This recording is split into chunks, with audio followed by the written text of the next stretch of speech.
Hello बच्चों, let's read the question. The question says, given figure represents C4 pathway. Select the suitable option for A, B and C. Question में हमें एक figure दी है that represents C4 pathway. हमें इस figure में A, B और C को identify करना और गिवन 4 ऑप्शंस में से एक करेक्ट ऑप्शन को चूज करना है. तो इस क्वेश्चन में हमारा की कॉन्सेप्ट यूज होगा C4 पाथवे. की concept is C4 pathway. C4 pathway का एक और नाम है which is Hatch and slack pathway. अब ये जो पाथवे है ये होती है उन प्लांट्स में जिनमें एक स्पेशल लीफ एनाटमी प्रेजेंट होती है. Special leaf anatomy.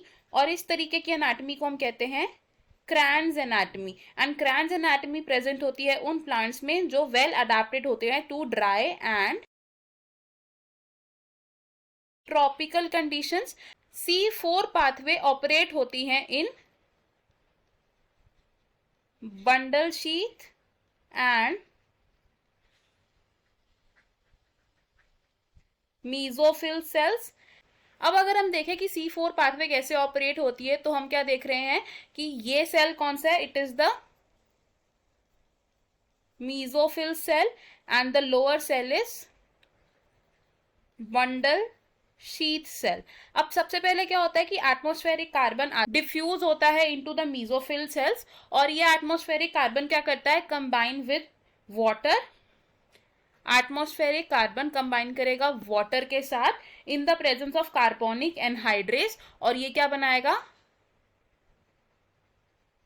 Carbonic acid बनाएगा इन द मीजोफिल सेल्स. अब ये जो कार्बोनिक एसिड है ये फर्दर डिसोसिएट हो जाता है into hydrogen ions and bicarbonate ions. अब ये जो बाइकार्बोनेट आयंस है ये कंबाइन करते हैं फॉस्फोइनॉल पाइरुवेट के साथ यानी कि पेप के साथ. पेप क्या है यहां पर फॉस्फोइनॉल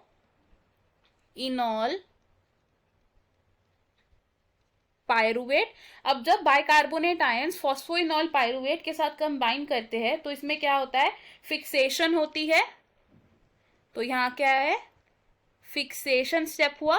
फिक्सेशन स्टेप के बाद क्या बनता है हमारे पास C4 एसिड बनता है which is oxalo acetic acid. तो OAA क्या है यहां पर it is oxalo acetic acid. अब ऑक्सालो एसिटिक एसिड कन्वर्ट होता है फर्दर इनटू मैलिक एसिड या अस्पार्टिक एसिड एंड देन ये डिफ्यूज हो जाता है into the bundle sheath sales. अब बंडल शीथ सेल्स में जब ये एसिड ट्रांसपोर्ट हो गए तो क्या होगा एक डी कार्बोक्सिलेशन रिएक्शन होगा. तो C4 एसिड में क्या होगा एक डी कार्बोक्सिलेशन रिएक्शन होगा और डी कार्बोक्सिलेशन रिएक्शन से एक कार्बन डाइऑक्साइड यहां पर रिलीज हो जाएगा एंड देन इस कार्बन डाइऑक्साइड की फिक्सेशन होगी by Calvin cycle which is the C3 cycle. अब जब डी कार्बोक्सिलेशन रिएक्शन से हमारे पास एक C3 एसिड बच जाएगा. अब ये C3 एसिड को वापस भेजा जाएगा टू द मीजोफिल सेल्स. अब जब ये C3 एसिड दोबारा मीजोफिल सेल्स में आएगा तो अब क्या होगा एक ATP का यूज हो जाएगा. ATP इज यूज्ड और क्या होगा रीजेनरेशन होगी फॉस्फोइनॉल पाइरुवेट की. तो यहां क्या हो रहा है